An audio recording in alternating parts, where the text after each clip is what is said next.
We're kicking off with Roman Reigns, who made his return to WWE at SummerSlam and wasted no time in going after Solo Sikoa, costing the new Bloodline leader his match with Cody Rhodes. Since then, Reigns is feuded with the faction he once led and has been trying to reclaim the Ula Fala that goes around the neck of the true tribal chief. Though he was not assigned to any brand in this year's draft, Reigns so far has appeared exclusively for Smackdown and had been promoted for the all-important September 13th show. That episode will mark Smackdown's premiere on the USA Network after 5 years on Fox, but the original tribal chief has since been removed from the graphic promoting the event. Reigns is also no longer listed in the featured Superstars section on WWE.com, raising serious questions as to whether he will be at SmackDown's premiere after all. While Reigns has been able to deal with the new Bloodline a handful of times, Jacob Fatu returned from injury on SmackDown this past Friday to tilt the odds in the favor of the heels. Fatu blindsided Reigns, giving the faction the advantage, and Fatu, alongside Solo and Tama Tonga, put the former Universal Champion through the announcer's table on the show. Reigns is expected to be on the sidelines for a few weeks to sell off the injury, which may explain why he's no longer being advertised for the SmackDown premiere on USA next month. One must remember that Roman has had a tough time personally as of late, as his father Sika passed away a few months ago, and his uncle Afa passed away more recently. With Reigns no longer being advertised for the Blue Brand's return to the USA Network, it's unlikely that fans will see him at the show, as questions remain about the plan for the OTC. But what do you make of this? Will you be disappointed if SmackDown's premiere comes and goes without an appearance by Reigns? Let us know down in the comments. As for this week's SmackDown, the Bloodline will put their tag titles on the line against the Street Profits, and we know which members of the group will compete. WWE is promoting that it'll be Jacob Fatu teaming with Tama Tonga on SmackDown to defend the gold, which comes after Tonga Loa defended with Tama Tonga in recent live events. The Bloodline has been utilizing the Freebird rule in this reign, and while they won't be defending the gold, don't be surprised if Tonga Loa and Solo Sikoa get involved. We've got some unfortunate news regarding Rich Swann, who fans won't be seeing for the foreseeable future, as he's been suspended from TNA Wrestling. Swann was arrested on June 8th in Almonte Springs, Florida on charges of disorderly public intoxication and causing a disturbance, both of which are misdemeanor offenses. According to the arrest report, Swann was seen attempting to forcefully enter an apartment, which he possibly mistook for his own, and the resident armed himself with a handgun. When confronted, Swann backed away and left the property, and the resident called the police, but this was not the end of the unfortunate situation. As police were on the scene, they received another call from a woman in the same neighborhoods who said she'd gone to her son's apartment to pick up some deliveries and encountered Swann. Swann tried to talk to her and started following her, and when asked to stop, Swann responded saying, "What do you mean stop following you?" according to the arrest report. The woman began to run and Swann followed her to her door, but she was able to get inside and lock the door before the wrestler could get in. Police later located and arrested Swann, who appeared intoxicated and admitted to drinking a lot, and was charged after causing multiple disturbances in the area. The next day, Swann was released on a $250 bond and is being represented by a private attorney from the Joshi law firm in Orlando, and this isn't his first disorderly arrest. In September 2022, Swann was arrested for causing a disturbance while intoxicated at his apartment complex, and because of this recent incident, TNA has suspended Swann. TNA Wrestling has said that they take the matter incredibly seriously and have launched an internal investigation into Swann, who has also pulled out of future independent bookings. While Swann's arrest took place on June 8th, he continued to wrestle for TNA and worked the Against All Odds show on the 14th, as well as subsequent TV tapings. In 2017, Swann was arrested on charges of false imprisonment and domestic battery involving his wife Sue Young, though the charges were dropped due to insufficient evidence. Despite this, Swann was suspended by WWE, who he was with at the time, and eventually released from the company following the incident. Post-Wrestling reports that Swann has voluntarily entered a substance abuse rehabilitation program following his latest arrest, which has been confirmed by TNA Wrestling. This is another disturbing chapter in the career of Rich Swann, and we aim to provide updates on his situation as they become available. On this week's NXT, Joe Hendry earned the opportunity of a lifetime as he won a triple threat match that has earned him an NXT Championship match against Ethan Page at No Mercy. Hendry got the win thanks in part to Trick Williams, who hit Pete Dunne with a trick shot, and there was a huge update to the NXT title match during the taping for next week's show. This is your official spoiler warning, so if you don't want to get spoiled on what takes place during the show next week, skip the next 40 seconds of this video. During the final segment of the taping, Joe Hendry held another concert and taunted Ethan Page, and a back and forth between the two was interrupted by Ava. The NXT general manager announced that the NXT title match at No Mercy would feature a special guest referee, who was revealed to be Trick Williams. The friendship between Trick Williams and Joe Hendry continued as Williams celebrated with Hendry after Hendry took down Ethan Page with the standing ovation. No Mercy will take place September 1st, and there's a ton of hype for the PLE, as there's no shortage of fans who believe that Joe Hendry will be the next WWE NXT champion. Do you believe that Hendry, a TNA talent, will win the gold at No Mercy, or will Trick Williams turn heel and ensure Paige retains? Share your thoughts in the comments section below. Ever since he announced his plans to retire, there's been talk of John Cena winning his 17th WWE World title, a win that would put him in a league of his own above Ric Flair. Many believe that such a win would be validating for Cena and a token of WWE's appreciation for John being the ultimate representative of WWE, both in and out of the ring. In a recent interview with the Club Shay Shay podcast, John talked about this potential victory and pointed out there's a lot of reasons why that may not work. He said, "I don't know if that's going to happen. I think what's interesting about the tour is there are some jackpot long shot scenarios where it can happen. But to win a #1 contendership in a story-driven purpose, you have to earn it. I had my chances. I've been a part-timer now since like 2018. That's 6 years. I've had my chances of coming back and being like, I want you in a match. I haven't won a match since 2018. That's a slump. Step 1, I need to bust the slump." Cena also mentioned that he does not want to take someone else's spot and believes that fans would see through such actions if he took a spot a full-time talent was more deserving of. The Royal Rumble, Elimination Chamber, or Money in the Bank could provide shortcuts, but Cena said his focus is to start winning matches if he wants to earn a title shot by December. Do you want to see John Cena become a 17-time world champion before he retires for good? Share your thoughts in the comments section below. John didn't just discuss his own career on the podcast, as he also discussed two men who he's had plenty of experience with in the ring, Roman Reigns and The Rock. In the interview, Cena had a lot of respect for The Rock, but believes that the final boss takes second place behind his cousin. Cena explained that while The Rock had a substantial impact in wrestling in the 1990s, Reigns has since surpassed the statistics of the Hollywood megastar. He said, "The Rock would be the second greatest of all time, because The Rock did the same thing in the 90s, but this is the one time I can say this, because The Rock is always #1. Roman's numbers have been better than Dwayne's." Cena shared the ring with The Rock earlier this year at WrestleMania 40, and even after he hangs up his wrestling sneakers, fans will see plenty of Big Match John. Cena went on to say that 2 decades of WWE has led him to sign a 5-year agreement that will keep him connected to the promotion long after he ends his in-ring career. Do you believe that Roman Reigns is better than The Rock when it comes to being the true GOAT of professional wrestling? Sound off in the comments section below. Over to Dynamite, as this week's show, the first outside North America, took place in Cardiff, Wales, and fans in the Utilita Arena saw an epic face-to-face confrontation. MJF and Will Ospreay met in the ring just days before they collide for MJF's American Championship at All In, and the pair wasted no time in tearing into one another.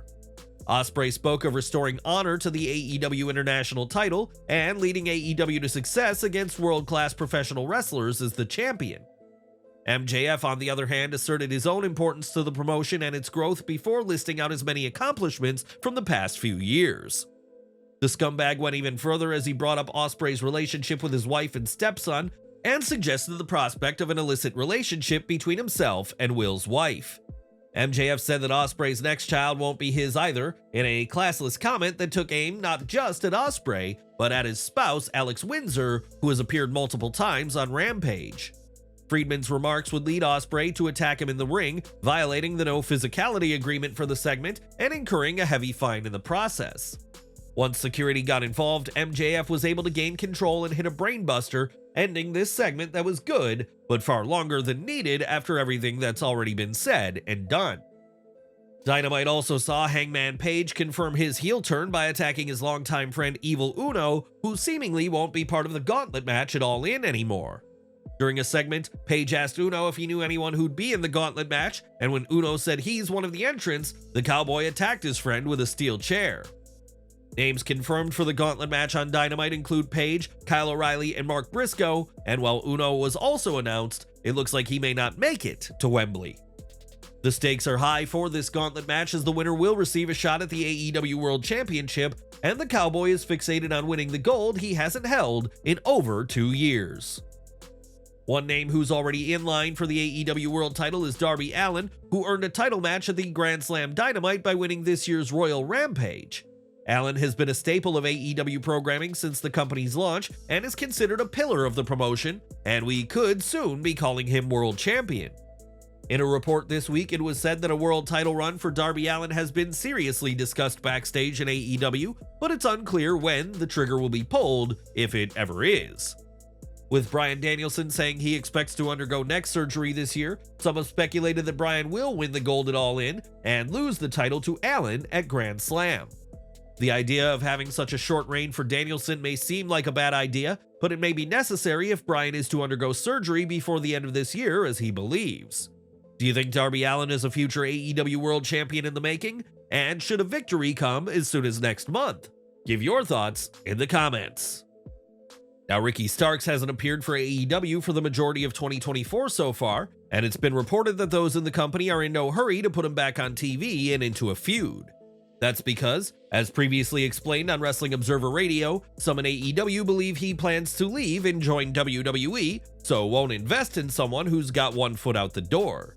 AEW's team may be wise to be wary of Starks leaving, as according to Corey Brennan on Fightful Select, there is interest by WWE to bring Starks to NXT once he's available.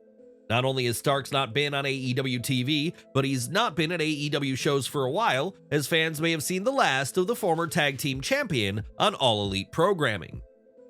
In just over a week, WWE will host its first PLE from Germany, and so far, 4 matches have been confirmed for the much-anticipated Bash in Berlin event. While Liv Morgan and Rhea Ripley will compete in a mixed tag match on the night, no women's-only match has been made so far, but that could soon change. With Michin and women's champion Nia Jax being at each other's throats for some time, it's expected that Nick Aldis could book a match between the two for the title for Berlin. If this match happens, will this be an easy victory for Jax, or will she have to rely on the help of Miss Money in the Bank Tiffany Stratton? Give your predictions below. As we mentioned, this week's Dynamite took place in Cardiff, Wales for the first time ever, and fans in the UK received a special treat in the form of a dark match. In said match, Michael Oku, accompanied by Amira Blair, got the win over King Serpentico, and it was interesting that AEW showed Rev Pro graphics for Oku's entrance. This certainly suggests that they have an agreement of some kind with the popular UK-based company, and having Oku and Blair at Dynamite in Cardiff is a huge deal. Oku recently challenged AEW American Champion MJF at Rev Pro's Summer Sizzler event, and company sources told Fightful afterwards they hope to see Oku be signed by AEW soon enough. The belief is that Oku deserves an opportunity to succeed in AEW, and Oku, the Rev Pro British Heavyweight Champion, has told Stephanie Hypes that he and Blair have spoken with AEW. Oku and Blair are believed to be free agents, and there's been speculation over an appearance at All In, so this week's match may be the start of big things for Oku and his manager. On Dynamite, Bryan Danielson appeared for what may have been the last time as an active wrestler, as he's vowed to retire if he doesn't beat Swerve Strickland at All In. With that in mind, Danielson delivered a passionate message on Dynamite, saying that he was the best wrestler in the world, and he had been for the past 20 years. Danielson ended his message by saying the real question was whether the American Dragon could beat Strickland, and led the fans in a yes chant to end the show. Who do you expect to win at AEW All In? Would you like to see Bryan come out to the final countdown? Share your thoughts down in the comments. For some time now, it's been reported that Penta and Rey Fenix will be leaving AEW, potentially to join WWE, and this week's Dynamite may have given a huge clue about their future. On the show, Pac was part of a trios match for this week's Collision, but rather than team with his Death Triangle allies, the Britt teamed with Claudio Castagnoli and Wheeler Yuta. They will face Top Flight and Lio Rush for a spot in the 4-team trios titles ladder match at All In, but the bigger story is Pac being used in trios action outside of Death Triangle. Mercedes Moné and Britt Baker shared some heated words on Dynamite, during which Baker said the CEO is one of 4, seemingly a nod to Monet being one of WWE's 4 horsewomen. Baker said that she, on the other hand, has always been unique, and their contract signing ended with Britt getting revenge on Camille for previous attacks by hitting her with a microphone. Baker squashed the Brick House by hitting her with a crossbody on a chair, also crushing Monet, and the DMD posed with the TBS title to end things in a potential tease of what we'll see in Wembley. With the Continental Championship on the line, Claudio, Castagnoli, and Kazuchika Okada held nothing back, but a time limit draw put a damper on what was otherwise an excellent match. FTR and Darby Allin got a big win over the Elites Young Bucks and Jack Perry, earning the momentum ahead of their respective title matches at All In. Given that Dynamite was in the UK, it was fitting that this show saw Saraya in action as she challenged for the Women's World title, and in doing so, a spot on the All In card. In the end, Toni Storm was able to hit a Storm Zero on Saraya to retain, and with just Rampage and Collision left, it remains to be seen if Saraya will find a way to be at Wembley. Do you think Storm retaining was the right call? Are you hoping to see Saraya at All In despite this loss? Let us know below. Tommy Billington made his AEW Dynamite in-ring debut this week by taking on Chris Jericho, and the nephew of the original Dynamite Kid held his own against the FTW champion. Had it not been for the interference of Big Bill and Brian Keith, Billington may have even gotten the win, but in the end he fell to a codebreaker by the veteran. Do you think Billington has what it takes to be an AEW star after his first match on Dynamite this week? Let us know what you see in the future of the multi-generational star. Earlier this year, Drew McIntyre entered a feud with Seth Rollins, which culminated with McIntyre winning, albeit briefly, the World Heavyweight Championship at WrestleMania 40. In the run-up to WrestleMania, neither man held back with their comments, which only added to the excitement of the fans before their title showdown in Philadelphia. Speaking to the Masked Man show, McIntyre looked back on the feud and the deeply personal comments that he thinks encouraged both men to bring their A game. He said, "I mean, personally, it can get a little bit tense at times. As I said on TV to his face, and I mean it, that our rivalry is based, in a professional sense. We get together, we push each other to have the best match possible, the best interview possible, whatever the situation is. That's when I get the best results out of people because I know I operate the best when I'm angry." It's not just with Rollins that McIntyre has gotten personal, as his beef with CM Punk continues to grow more heated ahead of their showdown at Bash in Berlin. McIntyre re-signed with WWE earlier this year and has been a highlight of programming for some time, and don't expect the Scottish Warrior to hold back either in the ring or on the microphone. Yesterday we reported on Ronda Rousey, who has confirmed that she has finished competing full-time in the ring, though said she may have some fun here and there. With that in mind, fans may still see Ronda Rousey in the ring again, and despite her previous comments about WWE, she isn't ruling out a potential return. During a Reddit AMA, Rousey was asked if she'd consider a comeback to WWE under Triple H's regime, and said that she definitely would. Rousey added that she'd love to team with Shayna Baszler again, though that'd hinge on Baszler forgiving her after their feud that culminated in the MMA Rules match at SummerSlam 2023. While Rousey has been outspoken against Vince McMahon and others, she has said she loves Triple H and Stephanie McMahon, so don't count her out just yet. Do you truly believe that Ronda Rousey will ever make her way back to WWE, or are her days with the company truly over? Share your thoughts in the comments section below. And we're ending with movie news, as over 5 years ago in February 2019, a biopic about Hulk Hogan was announced, with Chris Hemsworth set to play the wrestling icon. After an initial wave of excitement, doubts about the project began to spring up as the years went on with no developments in the anticipated project. Now, Todd Phillips, known for directing Joker, has given a definitive update as he told Variety that the Hogan biopic is not going to come together for me. This is certainly unfortunate news for fans of the Hulkster who were eagerly waiting for the biopic to release one day, but Hogan will be the center of the upcoming Killing Gawker film. Phillips had been set to direct the Hogan biopic from the start, so his statement is as official an update as one will get, and this project has now been cast to the annals of history.